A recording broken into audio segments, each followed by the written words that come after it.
Well, hey everybody, this is Robert Arvermill 47 from Dallas, Texas.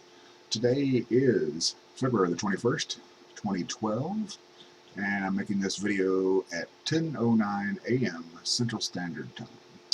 What we're looking at here is, of course, the solar disk. We've got a pretty decent little sunspot group here that's going on, and it's capable of popping off some pretty decent C flares, maybe even an M flare over the next 24 hours. This area, which looks not like a lot, may intensify a bit and grow.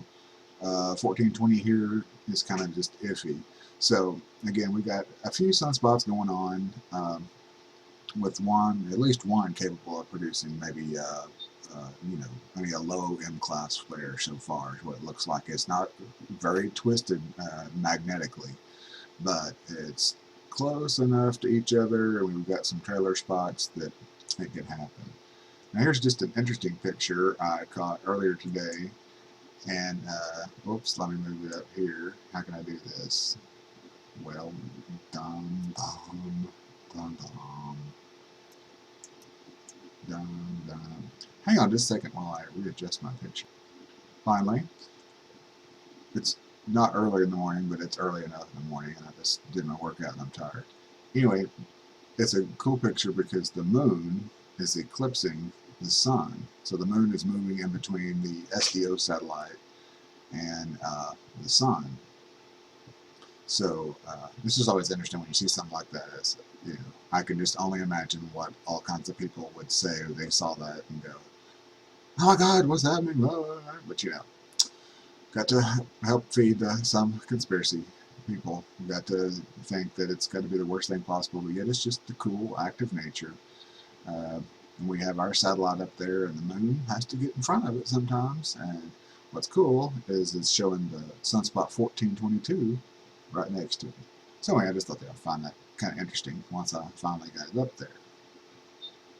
Now, taking a look at solar wind parameters right now, solar wind's pretty quiet. We came out of a geomagnetic storm about 36 hours ago, and it was just a G1, but it still was a geomagnetic storm, and it was due to a coronal hole. I believe I talked about that in the last video I made.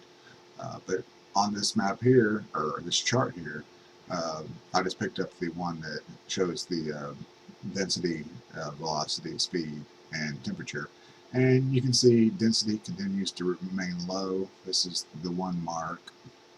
That'd be 1 particle per cubic centimeter. So anything below that is barely there. So that's staying low. Winds are dropping off now from that last coronal hole that is moving away, or on the side of the sun that would not be, other part of the sun, the solar disk, that would not be Earth facing or geo-effective. So the wind speeds are coming down somewhat. Temperature continues just to hang around normal. So nothing right there right now. I do believe we will start seeing this come back up, and I'll show you why here in just a second. Okay, here's the CME and solar wind based forecast system showing, if you'll watch when this restarts, that's what caused our geomagnetic storm earlier in the week, just from the gusty solar winds. The next one is this one here, right here. That's why I think the winds will pick up a little. As far as a major geomagnetic storm, we could see another G1 storm. It's easy. It's just been kind of gusty. A couple of more look like they're on the horizon. Barring any coronal mass ejections, these would be generally about the only things that are going to cause us to, or filament collapses, that are going to be the only things that are going to cause us to see perturbations in the geomagnetic winds, the solar winds, and so the probability of geomagnetic storms will increase on the 22nd, which is tomorrow, late in the day on the 22nd. So just a heads up, possibility on that. Something I occasionally show, I don't show it all the time, is that this is the electron flux. So in other words, the bombardment of electrons onto the ghost satellite, which eventually, of course, bombards our atmosphere. But we've seen a steady climb now in the electron count, and it's not quite made storm threshold, but if it continues its upward trend, we may see a slight electron storm coming up in the next couple of days. Now, a lot of times this happens right after we have a geomagnetic storm. I'll see the electrons rebound. But anyway, that's just something to keep an eye on. That's another one of those things that there's a lot of theories out there that when this goes up, when it starts getting pretty good, decent measurements of electrons, it kind of correlates with earthquake activity. Again, you know, these days, I could drop a basketball and it could correlate with the earthquake activity, but we try to look at the scientific things here as much as we can anyway. So anyway, again, electrons on the increase, but not anything right now that's at storm level. A quick look at the planetary K index shows that we did have the geomagnetic storm there on the 19th. It was a G1, made it up to a KP index of 5, and we've had some substorms going on. Again, as the coronal winds have slowed down, we see this dropping off. We'll begin to see it elevate again probably in the next 12 to 24 hours as that next coronal hole begins to affect us. But anyway, the planetary K index remains in a green state right now. Now we want to take a look at the induction magnetometer from the HARP facility in Gacona, Alaska. Right here you can see where we did have that geomagnetic storm, a substorming that we saw earlier. It tends to a lot of times show up as very low. The bottom line is 0 hertz. In other words, that's just like very ultra low frequency, if there's such a thing, a word for it. But that's the bottom line. So we had some there. Now we are having some anomalous feedback at an area that, again, sometimes makes me nervous just because I think back to what happened before the Japan earthquake, which, it's almost going on a year now, that we had several days where a line like this went straight across here around 2.5 hertz and then stopped right before the earthquake happened. So it was just interesting.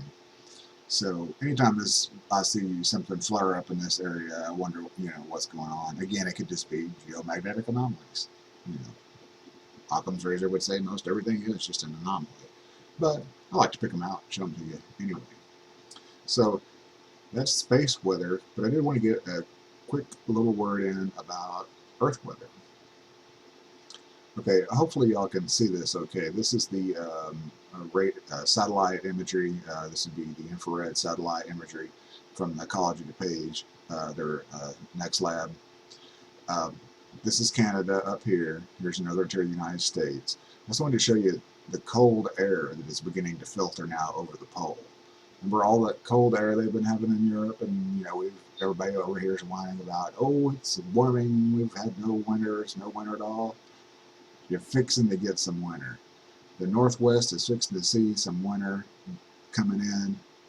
The coldest air on Earth right now is bottled up here in northern Canada and up over the poles, and it's fixing to be sloshed down into the United States. It'll start in the Northwest, and I'm thinking by the end of the week you're going to see some very cold and messy weather along the eastern seaboard. Along with that, there's going to be a boundary with that colder weather coming in and some warm and humid weather to the south. Well, you know what that means. That severe weather a lot of times comes on tap. You got cold air coming in up here, you got the warm air down here. So this is the day 3 outlook, and we're starting to get into that time of the year now where they can look out that far and go, wow, there's a slight chance of severe thunderstorms in quite a big area, going all the way from South Texas up into the Kentucky area and the Virginias. Atlanta would be in there. Birmingham, Alabama, Shreveport. So a weather change is happening. We're going to feel winter next week. It may be the only time we finally get the big blast of winter this year, but it's all been bottled up in Europe and in Alaska. So eventually it had to come over the pole or come down.